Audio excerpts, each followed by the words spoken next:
안녕하세요. 작가 김세입니다. 오늘은 제 책 내가 상상하면 꿈이 현실이 된다. 히히, 제 얼굴이 있는데.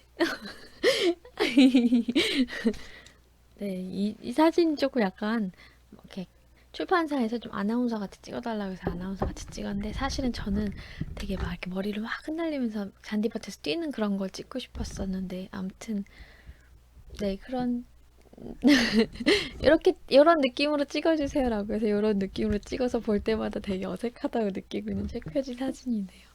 오늘은 제 책 212페이지 함께 할 건데요.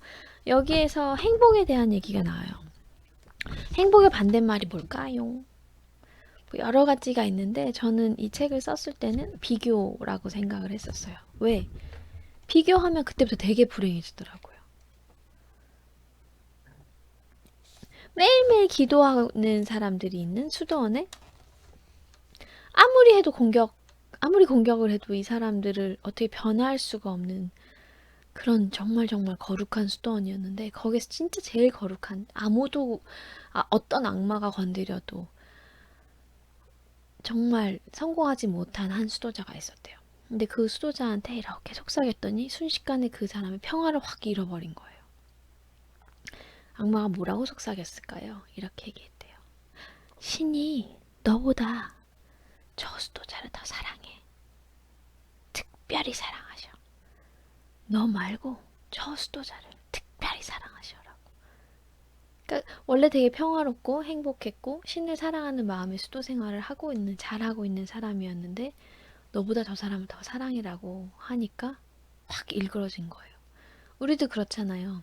내 남편이 너보다 옆집 아줌마를 더 사랑해 그럼 그 얘기 들으면 나는 그냥 그럴 일이 절대 일어나지 않을 거라는 확신을 갖고 있음에도 불구하고 딱 듣자마자 이렇게 얼굴이 막장 드라마 주인공으로 변하는 상황이거든요. 네.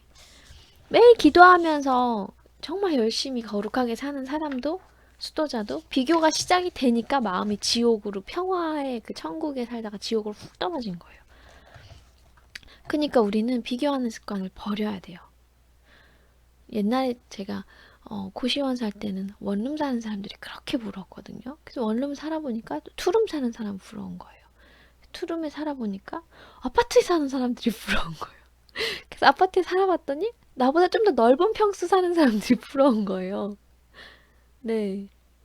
걸어 다닐 땐 버스 타는 게 부러웠고, 버스를 타니까 택시 타는 사람 부러웠고, 택시를 타니까 운전하는 사람이 부럽고, 운전하다 보니까 나보다 좀 더 좋은 차를 타고 다니는 사람이 부럽고, 좋은 차를 타게 되니까 운전기사가 있는 사람이 부러워. 너무 웃겨. 이거 언제 끝나? 자, 집이 두 채 있는 사람은요, 집 네 채 있는 사람 보면 부럽대요. 그리고 월급이 직장이라도 가졌으면 좋겠어. 알바라도 했으면 좋겠는 사람은 정규직 사람들이 부럽고, 정규직 사람들은 돈 많이 버는 사람 부럽고, 위에 있는 뭐 부장 뭐 이런 분들은 사장이 부럽고, 사장은 회장이 부럽고, 회장은 이사장이 부럽고. 그런 거죠. 그러니까 근데 이걸 내가 그냥 어머 이것만 해도 좋겠어라고 생각을 하다가 누구를 보고 나는 보잘것없네라고 비교하는 그 순간 확 추락을 해버린다는 거예요. 비교하는 사람들은 대부분의 시간을 질투, 미움, 분노, 시기로 막 마음이 복잡하고 맨날 투덜투덜거려요. 입에 투덜이가 막 달려있어. 날이 더워, 더워. 날이 추워, 추워. 여행을 떠나는데 거기 도착하면 이게 마음에 안 들어. 이건 뭐가 없네. 막 이러면서. 일을 하면서도 직장만 다니면 좋겠다 해서 일이 딱 들어갔는데 내가 생각한 것보다 힘들어. 막 이러고 생각하는 것보다 돈을 조금 받아. 막 일이 너무 많아. 막 이러고 스트레스가 많아. 이러고. 자기 얼굴, 키, 몸매, 뭐 피부색 다 불평하는 사람들도 있어요. 네. 저는 어느 날 제가 어떤 연예인 지금 정확하게 기억이 안 나요. 되게 예쁜 여자 연예인이었는데 그 여자 연예인 너무 예뻐. 그 사람 볼 때마다 맨날 이렇게 어떻게 저렇게 예쁘지? 어떻게 저렇게 생겼지? 어떻게 돈도 많이 버네? 막 이런 생각했었거든요. 근데 그 연예인이 자기 몸매도 별로 마음에 안 들고 얼굴도 마음에 안 든다라고 인터뷰한 거를 봤었어요. 그때 완전 깜짝 놀랐잖아. 진짜 완전 깜짝 놀랐어요. 뭐 저렇게 생긴 사람도 자기 얼굴에 만족스럽지 않고 키나 몸매에 대해서도 만족스럽지 않는가? 이런 생각이 들면서 보면 되게 예쁜데 이렇게 조금 조금씩 계속 얼굴 바꾸는 사람들 있잖아요. 그런 사람들 만족하지 못하니까 또 계속 바꾼단 말이에요. 근데 계속 바꾸다 보면 결국은 처음 얼굴이 더 나, 나을 때도 많게 느껴졌던 것 같아. 그래서 제가 그때 깨달음을 얻었죠. 딴딴. 저 사람도 만족하지 못하는구나. 욕망이 끝이 없구나. 욕망이 끝이 없구나. 이걸 깨달았어요. 그래서 나한테 주어진 거에 감사하면서 살아보자. 나한테 주어진 거에 감사하면서 살아보자 이 생각을 했어요. 그리고 네, 배우 박신양 씨가 러시아 유학 시절에 경험했던 내용인데요. 러시아 선생님이 너무너무 그 사람 유학 시절에 너무 힘들어 했었대요. 그러니까 그 선생님이 한 권의 시집을 이렇게 전해줬는데 그 시에 이렇게 써 있었대요. 당신은 왜 인생이 힘들지 않아야 한다고 생각하세요? 인간의 착각은 행복이 힘들지 않은 인생이라 여긴다는 겁니다. 그게 착각이라는 거예요. 힘들지 않은 인생일 거라고 규정을 짓는 게 이게 착각이라는 거죠. 그럼 이렇게 다시 반문할 수 있죠. 힘들면 인생이 아닌 것인가. 내 삶을 딱 돌아봤을 때 1년에 365일이 다 행복해요? 아니잖아요. 보통 한 300일 정도는 힘들고 한 65일 정도가 조금 괜찮은 것 같아. 내가 느끼기에는. 그러니까 이게 계속 파도가 오는 거죠. 하늘도 계속 날씨가 좋은 날만 있는 게 아니고 어떤 날은 비도 오고 눈도 오고 바람도 많이 불고 이런 것처럼. 네. 그러면 해 뜨는 날만 좋은 날이라고 한다면 그러면 그거는 너무너무 불행하잖아요. 1년에 좋은 날이 며칠이나 되겠어요.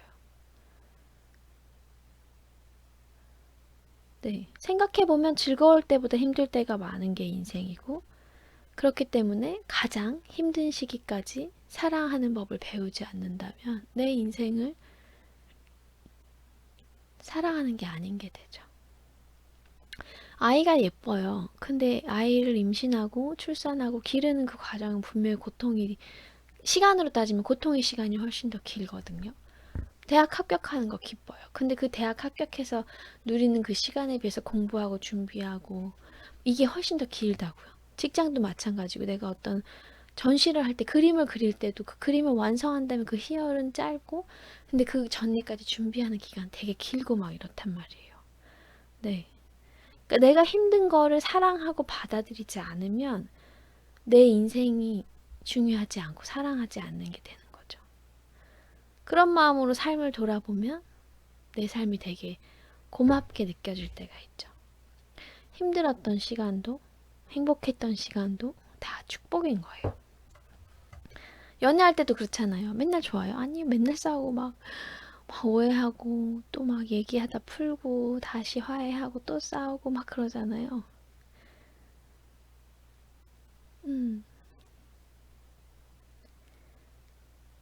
그러니까 조금 더 비교하지 않고 내가 가지고 있는 것들을 그냥 그대로 받아들이고 비가 오는구나. 비가 오면 싹이 트겠지. 비 온 다음에 땅이 굳겠지.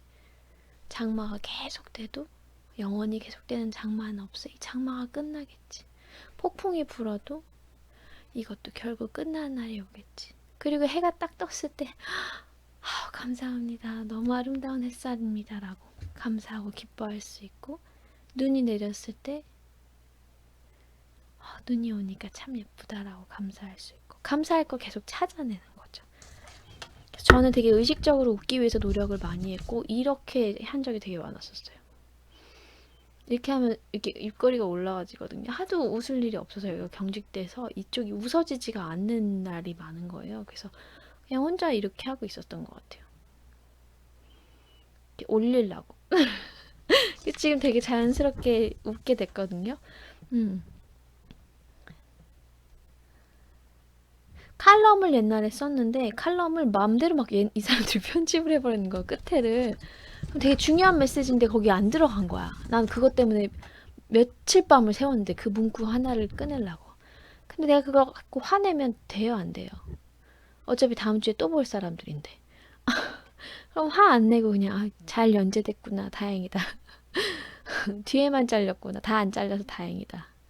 그냥 그렇게 고마워했고 제가 그림을 진짜 수백 점을 어, 친척집 지하 창고에다 보관해 놨었어요. 계속 해외에 왔다 갔다 거리고 그러니까 제 대학교 때 그렸던 그 한 4년 동안 그렸던 수백 점들이 정말 제 모든 열정과 에너지와 눈물과 그 수많은 시간, 재료비도 장난 아니었고 그게 재료까지도 정말 되게 많았거든요. 그 왁구도 있고 프레임도 있고 물감도 정말 많고 그랬는데 나중에 이제 한참 지나서 그거 찾으러 갔는데 싹 다 버렸다는 거예요. 장마 때문에 거기 곰팡이가 너무 심해져서 그냥 싹 다 버렸대요. 근데 거기 그 물감이고 붓이고 이거 다 쓸 수 있는 것들도 많았는데 이제 친척분 입장에서는 너무 그 곰팡이가 심하게 생겨버리니까 그냥 통으로 다 버릴 수밖에 없는 상황이었던 거예요. 아마 쓰레기 봉투가 방만큼 나왔을 거예요. 이 방을 다 메울 만큼 더 많이 나왔을 거예요. 그때 내가 되게 많이 당황하고 울고 힘들고 근데 따질 수 있는 상황은 아니었어요. 왜냐하면 그거를 맡겨놓고 관리를 안 한 건 제 책임이니까. 제가 거기다가 맡겼으면 안 되는 거였거든요. 제 잘못인 거죠, 결국은. 근데 그때 그렇게 생각을 하니까 그림을 그릴 수가 없더라고요. 너무 고통스럽고 힘들고. 사진도 하나도 안 찍어 놓은 초기 작업들이 싹 다 없어졌는데.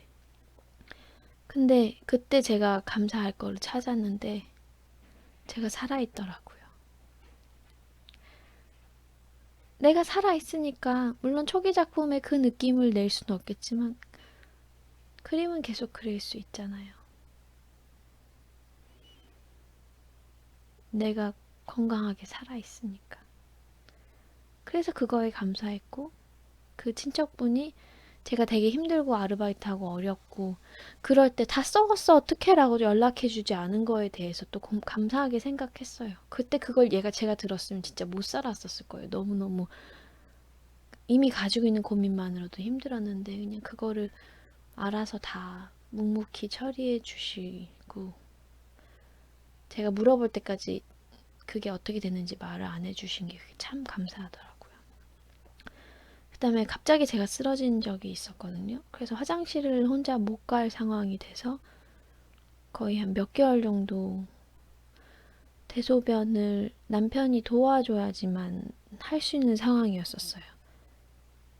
걸을 수가 없고 일어설 수가 없고 몸이 너무 많이 약해져서 근데 남편이 회사에 가 있는 동안 제가 어떻게든 해야 되잖아요. 그래서 몸을 이렇게 돌려가지고 옆에 이렇게 간이 화장실 약간 요강같이 만들어 놓은 거에 되게 가까스로 올라가 앉아서 거의 한 30분에서 1시간 정도 소변을 봐요. 그러면 한 방울, 두 방울 이렇게 나올까 말까요. 그러니까 요인은 계속 있는데 난 너무너무 가고 싶은데 아무리 앉아있어도 안 나오는 상황이었었거든요. 근데 그때 제가 되게 비참해서 많이 울었어요. 왜냐면 아무도 저를 도와줄 수 있는 사람이 없었어서 남편하고 작은 고양이 한 마리가 전부여서 그때 제가 요강이 옆에 있어서 참 다행이다. 그거를 고마워했고 고양이가 옆에 있어줘서 참 고맙다라고 고마워했고 그때 제가 임신 중이었거든요.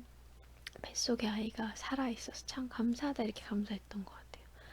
그리고 정말 더 황당했던 게 눈이 나중에 안 보이는 거예요. 그게 정말 제일 황당했어. 이제 나중에 체크를 해보니까 왜 눈까지 안 보이게 됐을까 생각을 해보니까 제가 그때 마시거나 먹는 거를 못했었거든요.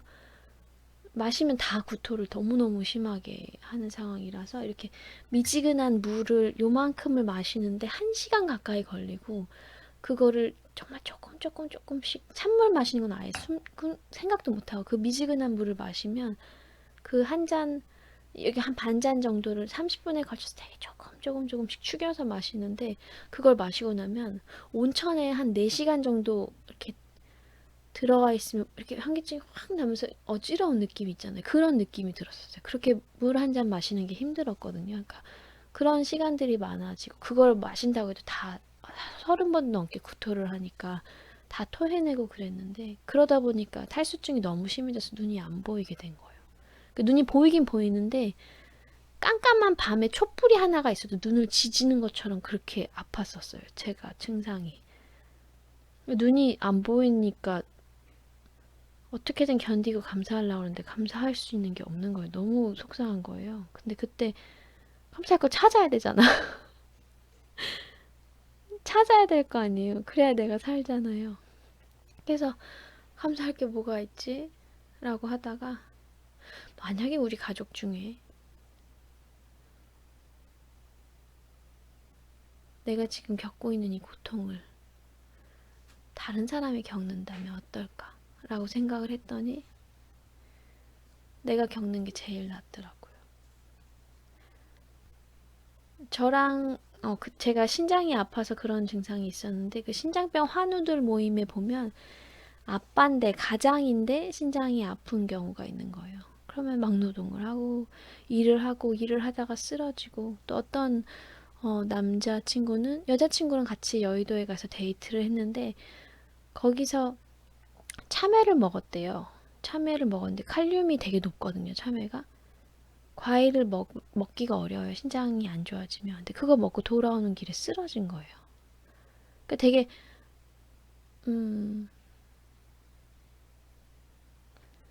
그 경우랑 저랑 비교를 해보니까 저는 남편이 정말 저를 사랑해주고 잘 간병해줬고 그 다음에 그때 생활비를 남편이 댔기 때문에 제가 막 당장 일을 해야 되거나 쫓기는 그런 상황은 아니었단 말이에요. 그래서 저희 가족들 한 사람 한 사람 엄마가 이렇게 아프면 어떨까? 아빠가 이렇게 아프면 어떨까? 언니가 이렇게 아프면 어떨까? 근데 다들 아프면 돌봐줄 사람이 없는 상황이었었거든요. 근데 저는 그때 남편이 물론 직장에 다녀야 됐지만 제가 무슨 일이 생기면 달려와 줄 그런 상황이었었단 말이에요. 저녁 때 늦게 들어오긴 했어도. 그리고 저를 정말 사랑하고 정말 아껴줬고 함께 같이 울어주고 그 힘든 투병 기간을 다 도와준 사람이었거든요.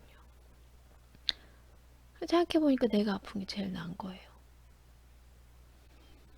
그래서 그거에 또 감사했어요. 눈이 안 보이는구나. 내가 눈이 안 보이는 게 차라리 속이 편하다. 감사하다. 소변이 안 나오는구나. 그래도 살아있지. 살아있으면 됐지. 나 돌봐줄 사람이 아무도 없구나. 남편이 없으니까 아무도 없구나. 내 옆에 지금 작은 고양이가 있지.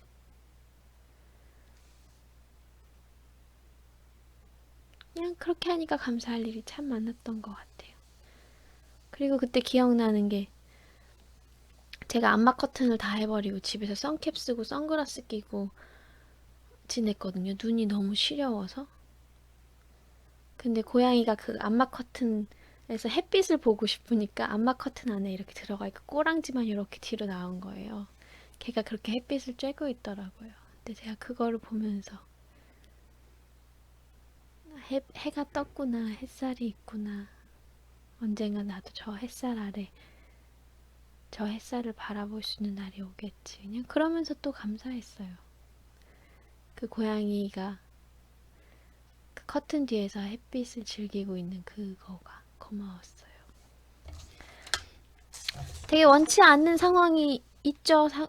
살다 보면 너무 많죠. 근데 불평이 딱 튀어나오려고 했을 때 뱉지 않는 말은 싹 트지 않는다라고 하면 내가 불평이 생각은 해도 말로 뱉지 않으면 이게 씨앗으로 뿌려지지 않고 열매 맺지 않는 거예요. 그렇기 때문에 그냥 불평을 삼켜요. 저희 애기들이 정말 요즘에 퍼포먼스가 장난 아니거든요. 형호는 어저께 두유를 이불에 1타 5피 비계 2개 이불 위아래 벽 인형까지 한 번에 그냥 샥 두유를 흡둘려가지고 약간 진한 색깔 두유인데 그래서 다 빨았죠. 그런 퍼포먼스들을 해요. 애기들이. 근데 그때 저랑 남편이랑 보고 불평하는 말 같은 걸 안 해요. 그냥 대단한데 좋은데 물론 그렇게 하면 안 된다고 하긴 하지만 그 상황에서 최대한 이렇게 화를 내지 않으려고 애쓰거든요. 왜냐하면 화를 내면 이 아이는 계속해서 실수하고 애들 다 똑같잖아요. 물 같은 거 식탁에 놓고 막 첨벙첨벙하고 놀고 뿌리고 놀고 던지고 놀고 뭔가 그런 거 하고 싶어 하는데 계속 무언가 실험을 하고 낙하 실험하고 뭐 이게 흡수력이 얼마나 되는지 이런 실험도 하고 퍼포먼스도 하고 막 여러 가지 시도를 하면서 실수하고 실패하면서 성장하고 배우는데 이 경험을 계속 앞으로 할 텐데 이거를 우리가 못 견디면 안 되는 거죠. 그리고 저희 남편의 집에는 예전에 유리창이 성황리 하나도 없었대요. 모두 다 깨졌대요. 갈면 또 깨트리고 갈면 또 깨트리고 아들만 내신 집이었으니까 마당이 있는 집이었고 공놀이를 그렇게 열심히 했다고. 아무튼 그러니까 그런 상황에서 막 부모가 욕을 해봐야 깨진 유리가 붙는 것도 아니고 이불이 젖었던 게 안 젖는 것 다시 마르는 것도 아니고 하니까 지혜롭게 그냥 넘기면 좋다고요. 그러니까 훈육은 해주되 감정이 상하지 않도록 최대한 하는 거죠. 이렇게 기준을 가지고 있어도 감정이 상하는 말을 할 때가 많거든요, 부모님들이. 그래서 남편이랑 저랑 되게 많이 노력을 해요, 그쪽으로. 네. 아무튼 그렇게 해서 행복을 찾아보면 좋을 것 같아요. 비교하지 않고 그리고 힘들다는 사실을 받아들이고 감사하면서. 네. 여기다 이렇게 적어놨어요, 제가. 당신이 불평하며 사는 이유는 당신의 현실과 충분히 사랑에 빠지지 않았기 때문이다. 불평하는 거는요, 결국은 사랑하지 않아서예요. 사랑하지 않으면, 내 현실을 내가 충분히 사랑하면 불평하지 않게 돼요. 처음에 남자 여자가 만났을 때 둘만 같이 있으면 좋아요. 작은 방에서 당신하고 라면만 끓여 먹어도 당신만 있으면 행복해요. 이런 말 하잖아요. 힘들지 않은 게 아니고 그 힘듦을 이겨낼 그 이상의 사랑이 있는 경우에 안 힘든 것 같아요. 그래서 내가 너무 힘들고 불평한다면 내가 내 삶을 사랑하는가? 나를 사랑하는가? 내 현실을 사랑하는가? 내가 위에 줬는가? 내가 나를 믿고 있는가? 한번 생각해 보시면 좋을 것 같아요. 그럼 어떻게 해서 해야 되냐? 정성을 들여서 사랑을 해야 돼요. 내가 잘하는 게 뭐지? 내가 오늘 좀 멋있는 게 뭐지? 칭찬받을 게 뭐지? 그런 거 계속 내가 생각해서 나한테 잘했다고 해주고, 그 다음에 아무리 어렵고 힘든 날이더라도 해가 뜨고 해가 지잖아요. 달이 뜨고 별이 뜨고 지고, 그거를 한번 볼 수 있으면 좋을 것 같아요.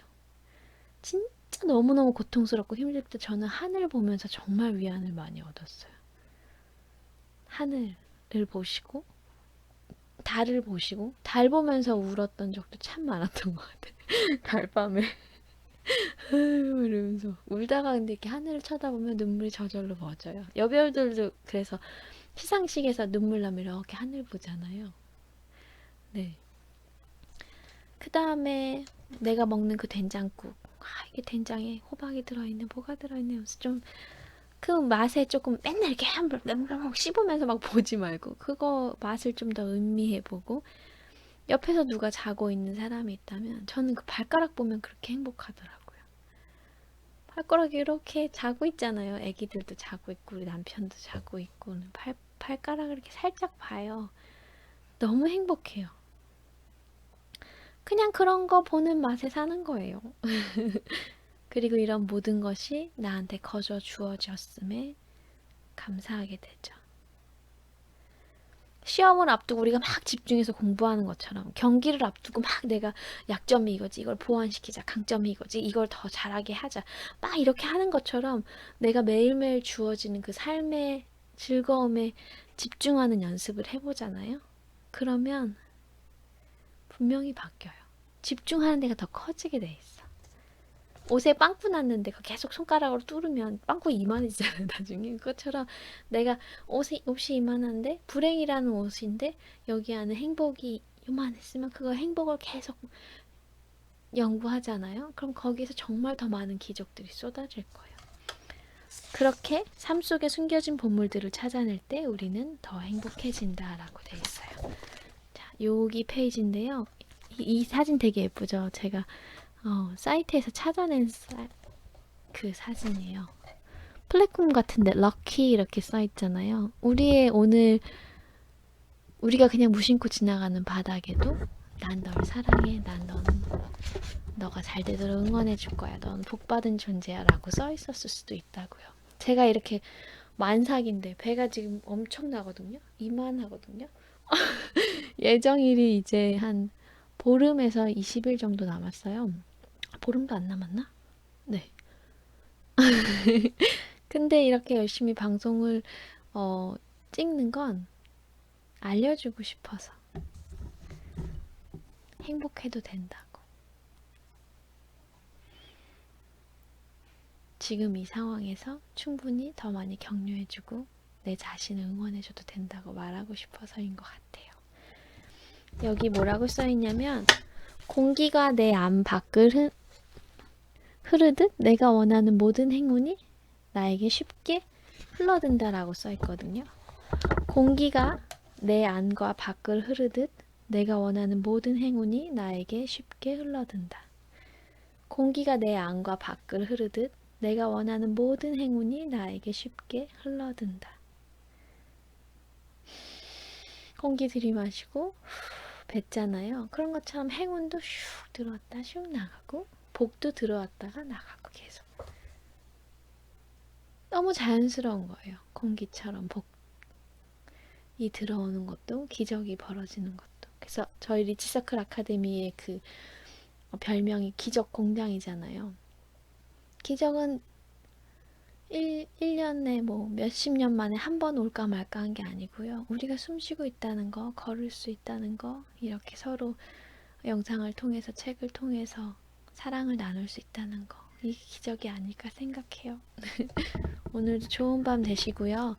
네, 기적 체험하고, 보통은 다 살 빠지고, 건강 좋아지고, 관계 개선되고, 수익도 생기고, 너무너무 소원을 많이 이뤘다라는 그런 내용들 되게 많이 적어주시거든요. 기본인 거예요. 당연히 누려도 될 만한. 그리고 그거를 받을 수 있는 그릇을 만들어 가시고, 그 그릇들을 어떻게 만들지? 어떻게 하면 이렇게 삶이 변할지? 똑같은 상황에서 현실은 똑같은데 현실을 바라본 눈이 어떻게 변할지, 내가 갑자기 이렇게 운이 좋아졌지가 궁금하신 분들은 여기 네이버 카페 리치서클 아카데미 오셔서 기적 체험자 15만 명의 이야기 클릭하셔서 보시면 되게 많은 영감 얻으실 거예요. 감사합니다. 사랑합니다. 축복합니다. 좋은 밤 되세요. 안녕.